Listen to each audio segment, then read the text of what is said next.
दोस्तों नमस्कार। आज हम देखेंगे माल विक्रय अधिनियम 1930। ये जो क्रय विक्रय किया जाता है वो हम उसको लीगल तौर पर कह सकते हैं माल विक्रय अधिनियम 1930 यानी सेल ऑफ गुड एक्ट 1930। तो इसमें हम देखेंगे विक्रय तथा विक्रय के लिए करार।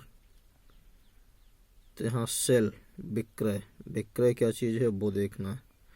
जब माल के विक्रय की संविदा के अंतर्गत विक्रेता द्वारा माल का अस्तित्व क्रेता को तत्काल ही हस्तांतरित कर दिया जाता है तो इसे विक्रय कहा जाता है।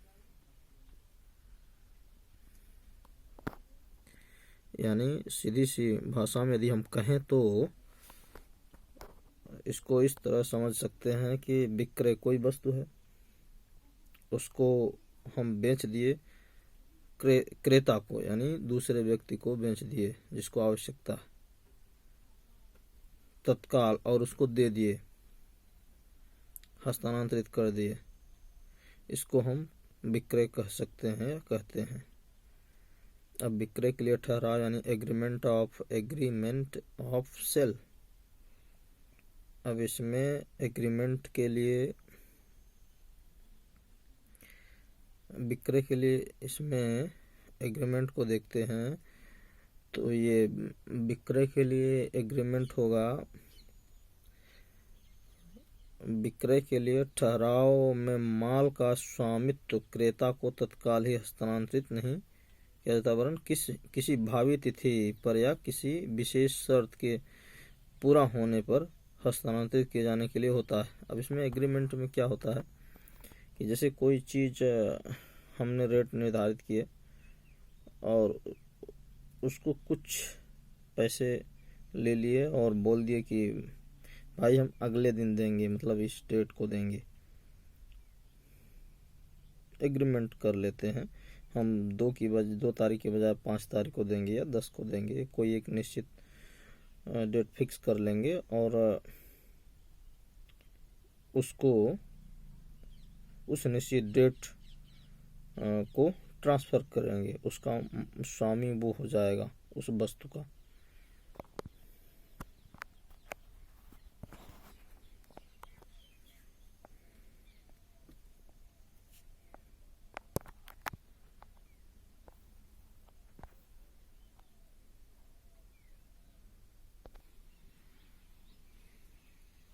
अब यहाँ पर हम देखेंगे माल विक्रय के प्रसंविदों की औपचारिकताएं।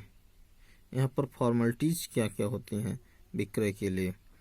तो फॉर्मेलिटीज़ में हम देखेंगे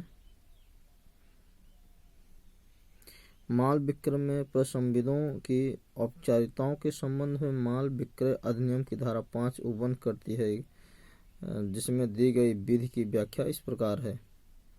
विक्रय का अनुबंध माल के मूल्य पर खरीदने में बेचने के प्रस्ताव एवं प्रेस प्रस्ताव को स्वीकार किए जाने से होता है।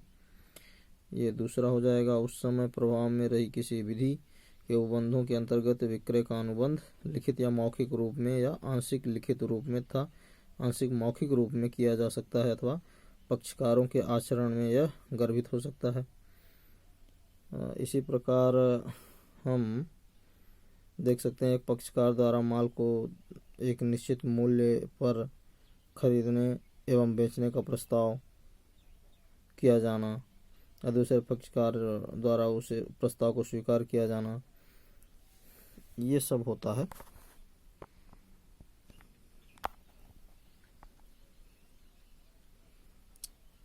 और इसके बाद हम यहाँ देखेंगे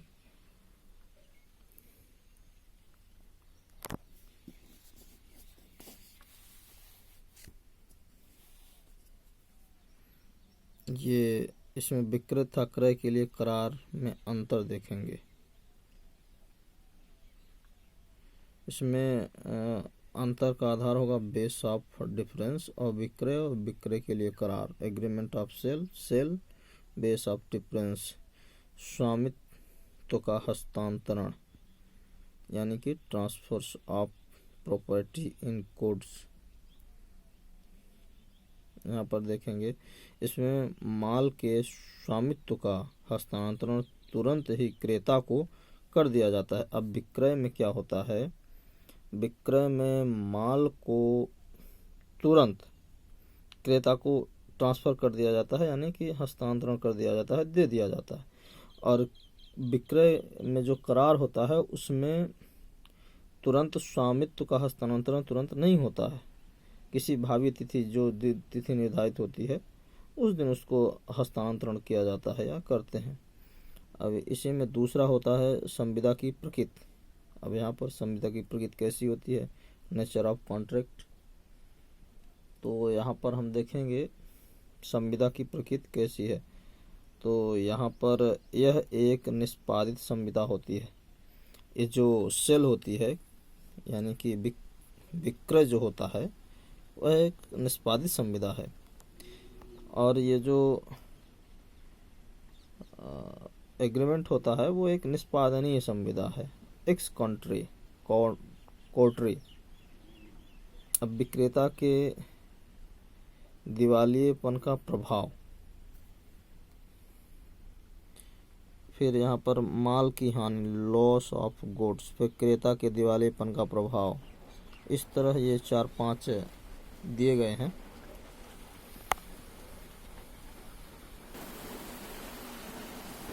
इसके बाद उसी में देखते हैं ये क्या, विक्रेता के अधिकार, फिर क्रेता के अधिकार, और इसके बाद इसमें जो निष्कर्ष होता है ये संक्षेप में कहा जा सकता है कि विक्रय और विक्रय के लिए करार में मुख्य अंतर माल के स्वामित्व के आधार पर है। फिर इसी में दूसरा प्रश्न हो जाता है, विक्रय संविदा की विषय वस्तु क्या है। विक्रय संविदा की विषय वस्तु क्या है। अब विद्यमान और भावी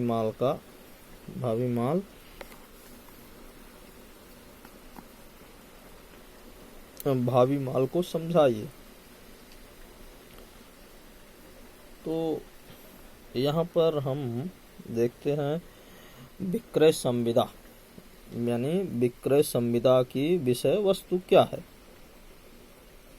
तो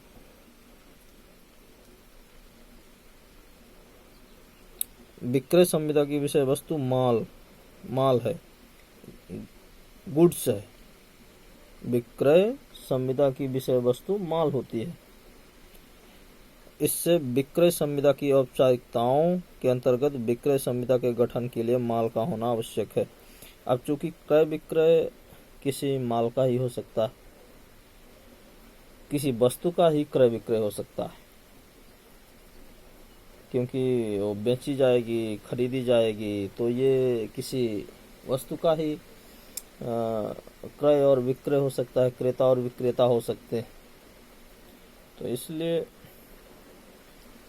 यहाँ पर किसी माल या किसी वस्तु का होना बहुत आवश्यक होता है, उसी का क्रय विक्रय या बिक्री और खरीदी हो सकती है।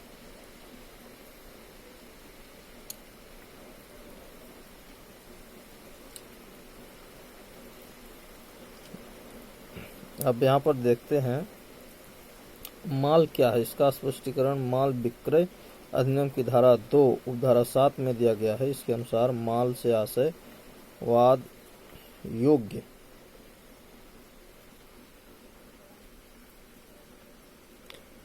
मांगे एवं रुपये पैसे के अतिरिक्त प्रत्येक प्रकार की चल संपत्ति में से इस सरकारी स्टॉक तथा शेयर, उगी हुई फसलों, घास और भूमि से लगी हुई या उसके भाग में बनी हुई चीज़ों जिन्होंने विक्रय से पहले या विक्रय संविदा के अंतर्गत वहाँ से हटा लिया गया।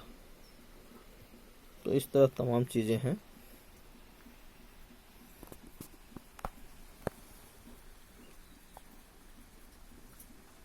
फिर इस अधिनियम की धारा 6 के अंतर्गत माल 2 प्रकार का बताया गया है। पहला है विद्यमान माल और दूसरा भावी माल।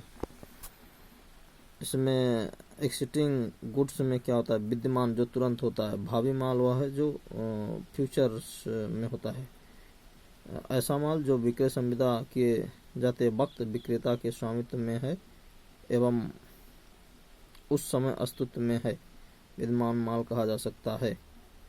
निश्चित और अनिश्चित माल। अब विद्यमान माल में भी दो प्रकार के माल हैं, एक निश्चित माल है और एक अनिश्चित माल।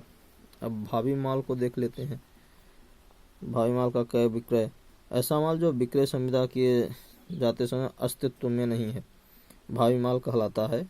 यह माल वह माल है जो विक्रय संविदा होने के पश्चात विक्रेता द्वारा निर्मित किया जाता है अथवा उत्पन्न किया जाता है अथवा किसी और जगह से प्राप्त किया जाना है। हाँ ठीक है। और संविदा करने से पहले माल का नष्ट होना, ये भी दिया है। फिर इसमें उदाहरण भी दिया है। विक्रय कारगर के बाद विक्रय करार के बाद किंतु विक्रय से पहले माल का नष्ट होना। तो ये हमारी रही आज की क्रय विक्रय अधिनियम 1930। बहुत बहुत धन्यवाद।